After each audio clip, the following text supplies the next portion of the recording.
आज हम आप लोगों को गीता के प्रथम अध्याय के संबंध में एक व्याख्या दे रहे हैं। आप लोगों को ये समझना अनिवार्य है कि हमारी सभी समस्याओं का हल श्री कृष्ण भगवान हैं। गीता में यही दर्शाया है। अर्जुन प्रश्न पूछते जा रहे हैं और भगवान श्री कृष्ण उनका हल बताते जा रहे हैं। श्रीमद् भगवद गीता के प्रथम अध्याय श्री अर्जुन का विषाद योग है। धृतराष्ट्र बोले, हे संजय, धर्म भूमि कुरुक्षेत्र में इकट्ठे हुए युद्ध की इच्छा वाले मेरे और पांडुपुत्रों ने क्या किया। इस पर संजय बोले, उस समय राजा दुर्योधन ने व्यूह रचना युक्त पांडवों की सेना को देखकर और द्रोणाचार्य जी के पास जाकर बोले, यह वचन कहा कि हे आचार्यवर, आपके बुद्धिमान शिष्य द्रुपद पुत्र धृष्टद्युम्न द्वारा व्यूहाकार खड़ी की हुई पांडुपुत्रों की इस बड़ी भारी सेना को देखिए। इस सेना में बड़े बड़े धनुषों वाले युद्ध में भीम और अर्जुन के समान बहुत से शूरवीर हैं, जैसे सात्यकी और विराट तथा महारथी राजा द्रुपद और धृष्टकेतु, चेकितान तथा बलवान काशीराज, पुरजित, कुंतीभोज और मनुष्यों में श्रेष्ठ शैव्य आदि, और पराक्रमी युधामन्यु तथा बलवान उत्तमौजा, सुभद्रा पुत्र अभिमन्यु और द्रौपदी के पांचों पुत्र, ये सभी के सभी महारथी हैं। इसके साथ साथ हे ब्राह्मण श्रेष्ठ, हमारे पक्ष में भी जो प्रधान हैं उनको आप समझ लीजिए। आपके जानने के लिए मेरी सेना के जो सेनापति हैं उनको कहता हूँ। एक तो स्वयं आप पितामह भीष्म तथा कर्ण और संग्राम विजयी कृपाचार्य तथा वैसे ही अश्वत्थामा, विकर्ण और सोमदत्त का पुत्र भूरिश्रवा तथा और भी बहुत से शूरवीर अनेक प्रकार के शस्त्र अस्त्रों से युक्त, मेरे लिए जीवन की आशा को त्यागने वाले, सबके सब युद्ध में चतुर हैं। भीष्म पितामह द्वारा रक्षित हमारी वह सेना सब प्रकार से अजेय है और भीम द्वारा रक्षित इन लोगों की ये सेना जीतने में अति सुगम है। इसलिए सब मोर्चों पर अपनी अपनी जगह स्थित रहते हुए आप लोग सबके सभी निस्संदेह भीष्म पितामह की ही सब ओर से रक्षा करें। अब इसका संस्कृत रूपांतरण भी श्रवण करें। अथ प्रथमोऽध्यायः धृतराष्ट्र उवाच, धर्मक्षेत्रे कुरुक्षेत्रे संवेतायुत्सवः मामकाः पाण्डवाश्चैव किं कुर्वत संजय। संजय उवाच, दृष्ट्वा तु पाण्डवानीकं व्यूढं दुर्योधनस्तदा आचार्यमुपसंगम्य राजा वचनमब्रवीत्। पश्यैतां पाण्डुपुत्राणाम् आचार्यमहतीं चमूं व्यूढां द्रुपदपुत्रेण तव शिष्येण धीमता। अत्र शूरा महेश्वासा भीमार्जुनसमायुधि युधानो विराटस्य द्रुपदस्य महारथः। धृष्टकेतुश्चेकितानः काशीराजस्य वीर्यवान् पुरुजितकुन्तीभोजस्य शैब्यस्य नरपुङ्गवः। युधामन्युश्च विक्रान्तो उत्तमौजाश्च वीर्यवान् सौभद्रो द्रौपदेयाश्च सर्व एव महारथाः। अस्माकं तु विशिष्टा एतान्निबोध द्विजोत्तम नायका मम सैन्यस्य संज्ञार्थं तान् ब्रवीमि ते।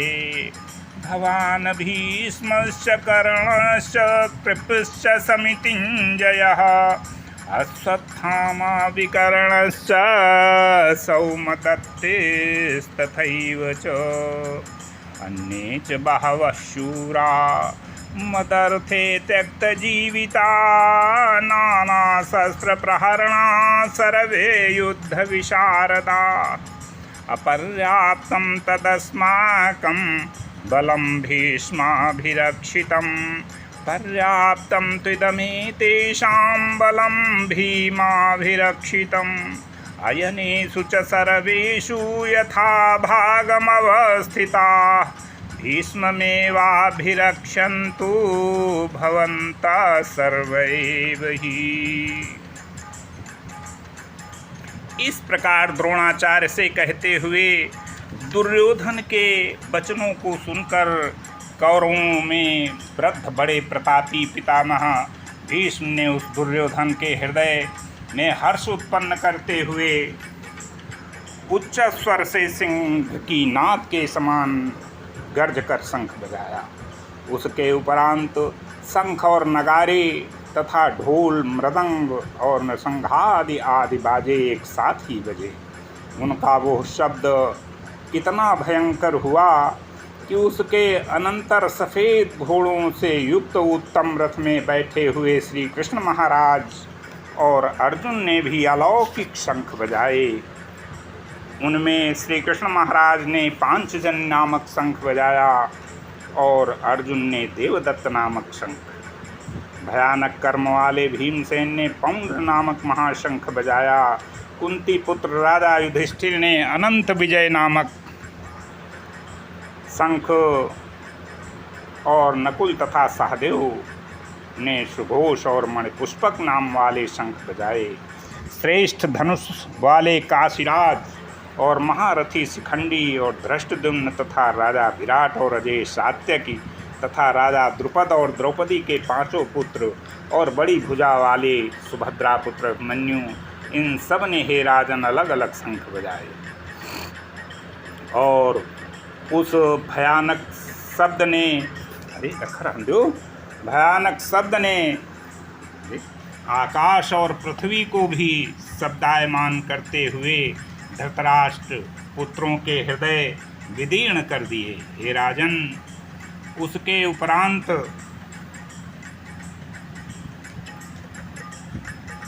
कपिध्वज अर्जुन ने खड़े हुए धृतराष्ट्र पुत्रों को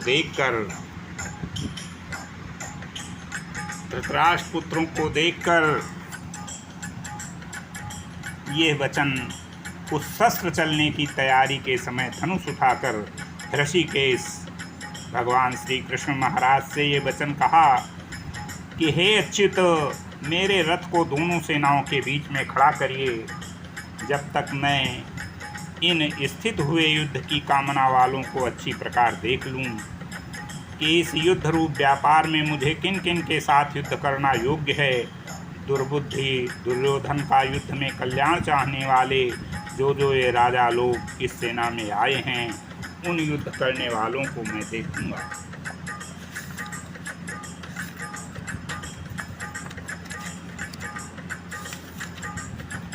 तस्य संजनयन् हर्षं कुरु वृद्धः पितामहः सिंहनादं विनद्य चै शंखं दधमौ प्रतापवान्। ततः शंखाश्च भैर्यश्च पणमानकगोमुखाः सहसैवाभ्यहन्यन्त सशब्दस्तुमुलोऽभवत्। ततः श्वेतैर्हयैर्युक्ते महति स्यन्दने स्थितौ माधवः पाण्डवश्चैव दिव्यौ शङ्खौ प्रदधमतुः। पाञ्चजन्यं ऋषिकेशो देवदत्तं धनञ्जयः पौण्ड्रं दधमौ महाशङ्खं भीमकर्मावृकोदरः।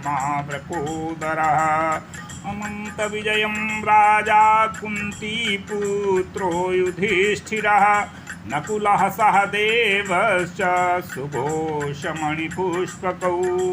कास्यश्च परमेश्वासः शिखण्डी च महारथः धृष्टद्युम्नो विराटश्च सात्यक्येशः पराजितः द्रुपदो द्रौपदेयाश्च शर्वशः पृथिवीपते सौभद्रश्च महाद्बाहुः शङ्खां दधमुः पृथक् पृथक् सघोषो धार्तराष्ट्राणां हृदयानि व्यदारयत् नभश्च पृथिवीं चैव तुमुलो व्यनुनादयन् अथ व्यवस्थितां दृष्ट्वा धार्तराष्ट्रान् कपिध्वजः प्रवर्ते शस्त्रसम्पाते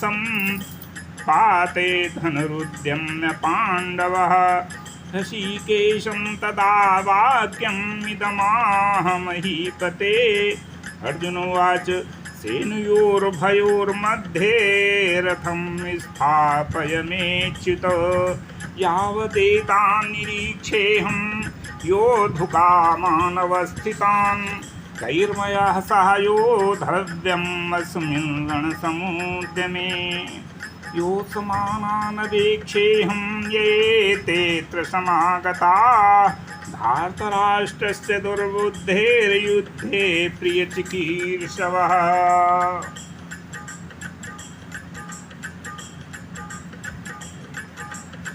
युद्धे प्रियचिकीर्षवः। इस प्रकार संजय बोले, हे धृतराष्ट्र, अर्जुन द्वारा इस प्रकार कहे हुए महाराज श्री कृष्णचंद्र जी ने दोनों सेनाओं के बीच में भीष्म और द्रोणाचार्य के सामने और संपूर्ण राजाओं के सामने उत्तम रथ को खड़ा करके ऐसे कहा कि हे पार्थ, इन इकट्ठे हुए कौरवों को देख। उसके उपरांत प्रथापुत्र अर्जुन ने उन दोनों ही सेनाओं में स्थित हुए पिता के भाइयों को, पितामहों को, आचार्यों को, मामों को, भाइयों को, पुत्रों को, पौत्रों को तथा मित्रों को, ससुरों को और सुहृदों को भी देखा। इस प्रकार उन खड़े हुए संपूर्ण बंधुओं को देखकर वे अत्यंत करुणा से युक्त हुए। कुंती पुत्र अर्जुन शोक करते हुए बोले, हे कृष्ण, इस युद्ध की इच्छा वाले खड़े हुए स्वजन समुदाय को देखकर मेरे अंग शिथिल हुए जाते हैं और मुख भी सूखा जाता है और मेरे शरीर में कंप तथा रोमांच हो रहा है तथा हाथ से गांडीव धनुष गिरता है और त्वचा भी बहुत जलती है तथा मेरा मन भ्रमित सा हो रहा है, इसलिए मैं खड़ा रहने को भी समर्थ नहीं हूँ। हे केशव, लक्षणों को भी विपरीत ही देखता हूँ तथा युद्ध में अपने कुल को मारकर कल्याण भी नहीं देखता। हे कृष्ण, मैं विजय नहीं चाहता और राज्य तथा सुखों को भी नहीं चाहता। हे गोविंदो, हमें राज्य से क्या प्रयोजन है अथवा भोगों से और जीवन से भी क्या प्रयोजन है, क्योंकि हमें जिनके लिए राज्य भोग और सुखादिक इच्छित हैं वे ही ये सब धन और जीवन की आशा को त्याग कर युद्ध में खड़े हैं, जो कि गुरुजन, ताऊ, चाचे, लड़के और वैसे ही दादा, मामा, ससुर, पोते, साले और भी संबंधी लोग हैं।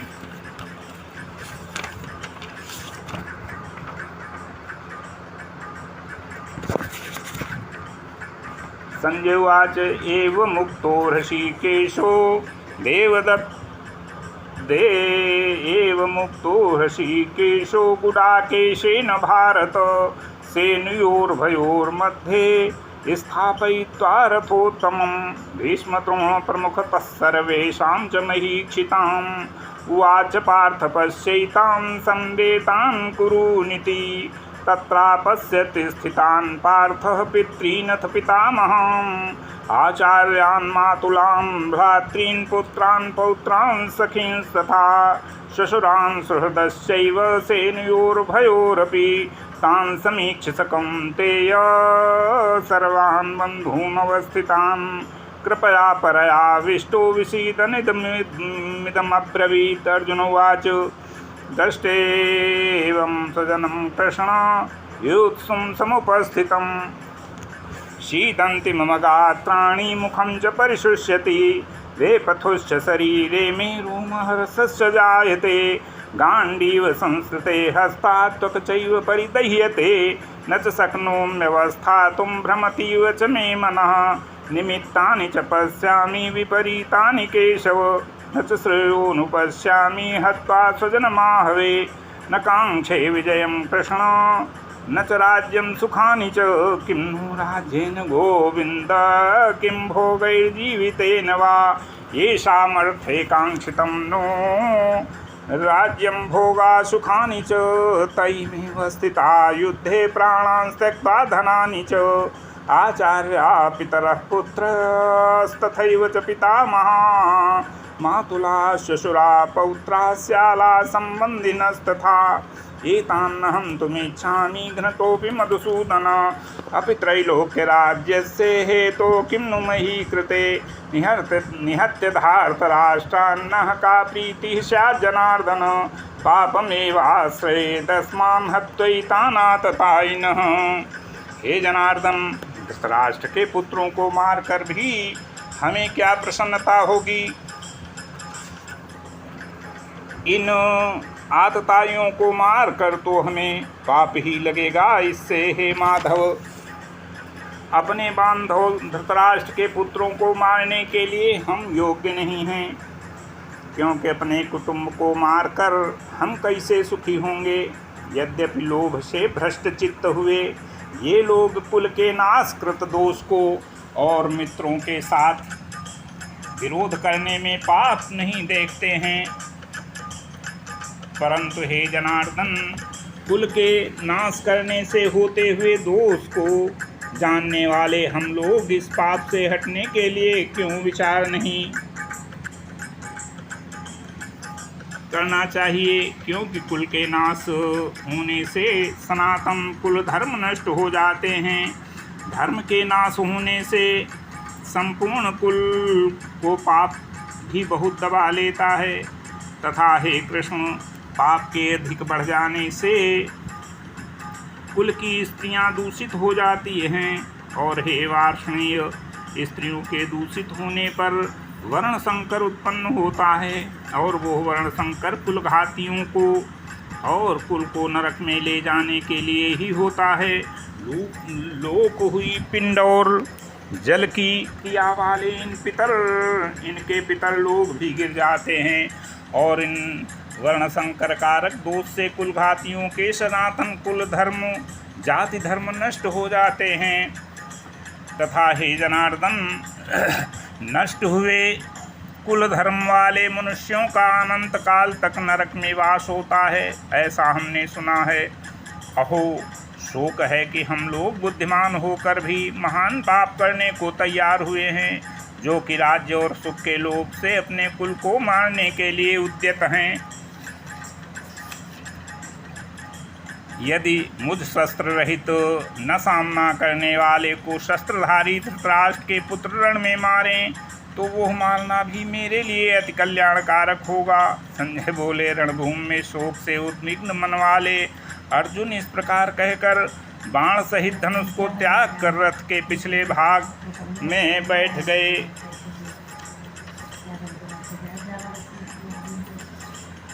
तस्मान्नाभावयं हन्तुं धार्तराष्ट्रान् स्वबान्धवान् स्वजनं हि कथं हत्वा सुखिनः स्याम माधव।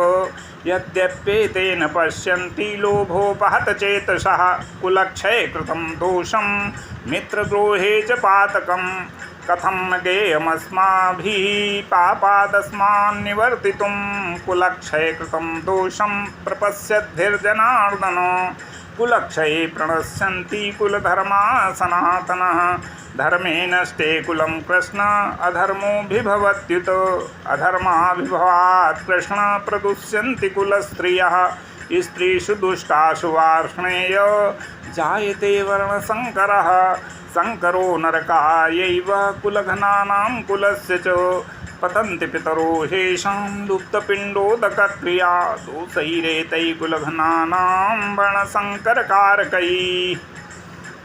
उत्साद्यन्ते जातिधर्माः कुलधर्माश्च शाश्वता उत्तन्नकुलधर्माणां मनुष्याणां जनार्दन नरके नियतं वासो भवति दिनशुश्रुम अहो बत महत्पापं कर्तुं व्यवसिता वयं यद् राज्यसुखलोभेन हन्तुं स्वजनमुद्यताः यदि माम प्रतीकारं शस्त्रं शस्त्रपाणयः धार्तराष्ट्रारणे हन्योस्तनमे क्षेमतरं भवेत् संजुवाच एवमुक्त्वार्जुनः सङ्ख्ये रथोपस्थौपाविशत् विसृज्य ससरं चापं शोकशं विघ्नमानसः ओम तत्सदि श्रीमद्भगवद्गीतासु उपनिषत्सु ब्रह्मविद्यायां योगशास्त्रे श्रीकृष्णार्जुन संवादे अर्जुन विषाद योगो नाम प्रथमोऽध्यायः। बांके बिहारी लाल की।